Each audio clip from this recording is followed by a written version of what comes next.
Hello friends, तो कैसे हैं आप लोग। I hope you are doing well. तो आज मैं आपके सामने लेकर आ गई हूँ अपने आई दृष्टि के करंट अफेयर्स के शॉर्ट नोट्स को। और इससे पहले मैंने ऑलरेडी इसके कुछ पार्ट्स कराए हुए हैं। अगर उनको आपने नहीं देखा है तो डिस्क्रिप्शन बॉक्स में उसकी लिंक है, आप वहाँ से जाकर उन वीडियोस को देख सकते हैं। और साथ ही साथ अगर आपको मेरे और भी नोट्स चाहिए तो डिस्क्रिप्शन बॉक्स में मैंने ऑलरेडी अपने व्हाट्सअप का नंबर दिया हुआ है, आप वहाँ से जाके कॉन्टैक्ट करके वो नोट्स ले सकते हैं। और साथ ही साथ डेली टारगेट के लिए और ज़्यादा अपडेशन के लिए और शॉर्ट न्यूज़ के लिए आप मुझसे टेलीग्राम पर भी जुड़ सकते हैं। तो आज के वीडियो में हम देखने वाले इंपॉर्टेंट टॉपिक। तो सबसे पहले हमारा जो टॉपिक हो जाएगा वो हो जाएगा एनुअल सर्वे ऑफ अनइनकॉर्पोरेट इंटरप्राइजेस को लेकर। तो अनइनकॉर्पोरेटेड इंटरप्राइजेस का जो सर्वे हुआ था 2022-23 का, तो ये सर्वे रिलीज होता है ministry of statics and program के द्वारा। और ये रिलीज कब हुआ? जुलाई 2024 में। अगर अनइनकॉर्पोरेटेड सेक्टर में कुछ ग्रोथ देखने को मिली कुछ फील्ड में, तो वो फील्ड कौन कौन सी थी? जैसे नंबर ऑफ इस्टेब्लिशमेंट अगर देखा जाए तो वो 5.88% जो है वो 2021-22 से बढ़ा है। इसी तरह वर्कर्स के नंबर में भी 7.84% की ग्रोथ देखने को मिली है। मेजोरिटी में देखा जाए तो सबसे ज़्यादा ग्रोथ हुई है सर्विस सेक्टर में, फिर है आपका ट्रेड और नेक्स्ट है आपका मैन्युफैक्चरिंग। अब बात करेंगे ग्रॉस वैल्यू एडेड में, जो ग्रोथ देखने को मिली है वो 9.83% मिली है एनुअली। और ग्रॉस वैल्यू एडेड रैंकिंग्स में अगर बात किया जाए तो किन स्टेट्स ने टॉप किया है? तो नंबर 1 पे आपका हो जाएगा महाराष्ट्र, नंबर 2 पे आपका हो जाएगा उत्तर प्रदेश और नंबर 3 पे हो जाएगा आपका तमिलनाडु। अब यहाँ पे आपका उत्तर प्रदेश है तो आपको पता है ये करंट अफेयर्स आपके लिए इंपॉर्टेंट है।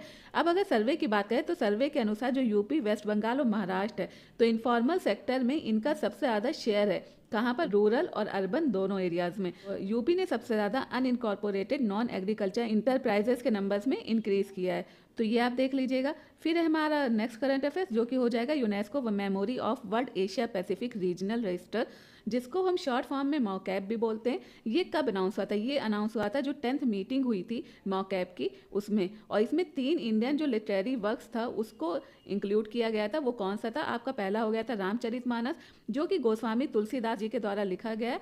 कब लिखा गया? 16th सेंचुरी में। किस भाषा में लिखा गया है? अवधी भाषा में। और इसमें किसके बारे में बात हो रही है? श्री राम जी के जीवन के बारे में बात की जा रही है। दूसरा लिटरेरी वर्क जो इसमें ऐड हुआ वो है पंचतंत्र फेबल्स।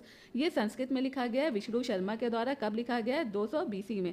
और इस बुक में नीति को लेकर बात की गई है, जो कि सिंपल स्टोरी के थ्रू समझाया गया है लाइफ के बारे में और भी मोरल चीज़ों के बारे में। फिर आपका हो जाएगा शहर दयोला का लोकाना। ये आपका तीसरा लिटरेरी वर्क है जो कि इसमें ऐड हुआ है। इसके ऑथर है आचार्य आनंद वर्धन, जो कि संस्कृत में लिखा गया है। और ये संस्कृत कमेंट्री है किसकी? धवन यलोका की। धवन यलोका क्या? ये एक फाउंडेशनल टेक्स्ट है इंडियन लिटरेरी थ्योरी का, जो कि लिखा गया आनंद वर्धन के द्वारा। अब इसी के साथ कुछ और भी लिस्ट देख लेते हैं जिनको मॉकैप के अंतर्गत ऐड किया गया है। तो आपका हो जाएगा IS Tamil medical manuscript collection, जिसको लिस्ट किया गया है 1997 में। फिर है आपका archive of the Dutch East India Company, तो ये लिस्टेड हुआ है 2003 में। सैवा मनुस्क्रिप्ट इन पांडुचेरी, ये 2005 में लिस्ट हुआ है। ऋग्वेदा 2007 में। और इसी तरह आपका विमाला पर्वा 2011 में। तारीख खानदान ये 2011 में। शांति नाथा ये आपका 2013 में। गिलगित मनुस्क्रिप्ट 2017 में।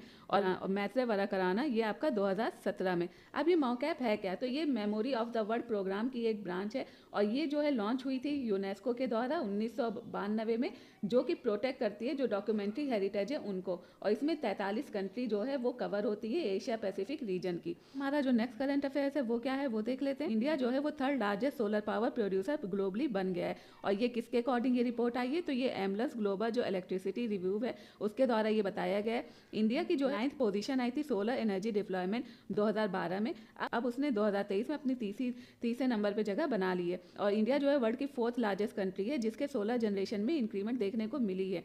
उसके बाद है चाइना, उसके बाद तीसरे नंबर पे हो जाएगा चाइना, फिर है USA और फिर है ब्राज़ील। और इसके साथ ही साथ इंडिया ने जापान को भी पीछे कर दिया है। अगर हम बात करें पावर कैपेसिटी की रैंकिंग के बारे में, तो उसमें इंडिया 5th नंबर पे है और जापान जो है वो 3rd रैंक पे है। अब हम बात करेंगे रिन्यूएबल एनर्जी रिसोर्स की, जो कि इंडिया में है। तो अगर कंबाइन कैपेसिटी की बात करें जितने भी रिन्यूएबल एनर्जी सोर्सेज है इंडिया में, तो 136.6 गीगावाट है। और इंडिया की जो इंस्टॉल रिन्यूएबल एनर्जी कैपेसिटी है, जिसको एक्सपेक्ट किया जा रहा है कि 2025 तक उसे 170 गीगावाट कर दिया जाएगा। और ये बोला है रिसर्च एजेंसी ने। फिर हम बात करेंगे बिम्स्टेक की, यानी Bay of Bengal initiative for multi sectoral technical and economic corporation. तो इसका चार्टर बनाया गया और इसका चार्टर जो फोर्स में आया तो वो 20 मई 2024 में आया और इसको साइन किया गया जितने भी मेंबर स्टेट हैं बिम्स्टेक के, उसके स्टेट के हेड और गवर्नमेंट के द्वारा। और किस समिट में इसको किया गया, तो 5th समिट हुई थी कोलंबो श्रीलंका में 30 मार्च 2022 में, वहाँ पे इसको साइन किया गया। इसका ऑब्जेक्टिव क्या है? इसका ऑब्जेक्टिव है कि जो भी बिम्स्टेक के मेंबर स्टेट हैं उनके बीच में एक ट्रस्ट बिल्ड करना, एक फ्रेंडली रिलेशन बनाना, साथ ही साथ इकोनॉमिक डेवलपमेंट और जो सोशल प्रोग्रेस है बे ऑफ बंगाल के रीजन में उसको भी इंक्रीज करना। तो इस तरह से इसका ये ऑब्जेक्टिव हो जाता है। फिर Asian Buddhist conference for piece ABCP, ये वॉलेंट्री मास मूवमेंट है बुद्धिस्ट का एशिया में, जो कि कन्वीन हुआ है 12th जनरल असेंबली का। और 12th जनरल असेंबली हुई कहाँ? वो हुई है न्यू दिल्ली में। कब हुई है? 17 से 18 जनवरी 2024 में। इसकी थीम क्या है? इसकी थीम है the Buddhist wise of global south, और इसने डिक्लेयर किया है अपने जो होलीनेस है दलाई लामा को, जो कि एक यूनिवर्सल सुप्रीम लीडर होंगे बुद्धिस्ट वर्ल्ड के। 6 जुलाई को इसमें यूनिवर्सल डे ऑफ कंपैशन का नाम दिया गया है। क्यों? क्योंकि इस दिन जो है वो दलाई लामा का बर्थडे सेलिब्रेट होता है। और Asian Buddhist conference for piece जो है वो इस्टेब्लिश हुआ था अपने हेडक्वार्टर के साथ उलन बटार मंगोलिया में। कब? 1969 में, लेकिन कुछ सोर्स ऐसे हैं जहाँ पे उसमें 1970 बोला गया है। बाकी स्टैचू ऑफ शिवाजी जो है वो कोलैप्स हो गया था। वो है कहाँ? राजकोट सिंधुदुर्ग डिस्ट्रिक्ट महाराष्ट्र में। और भी कई चीज़ें स्टैचू जो है, तो आप उसको देख लीजिएगा। कल हम बात करने वाले हैं इसके आगे के करंट अफेयर्स के बारे में। तो अगर आपको मेरा वीडियो पसंद आता है तो आप मेरे वीडियो को लाइक एंड शेयर कर सकते हैं। तब तक के लिए अपना ख्याल रखें, पढ़ते रहें। Thank you, bye bye.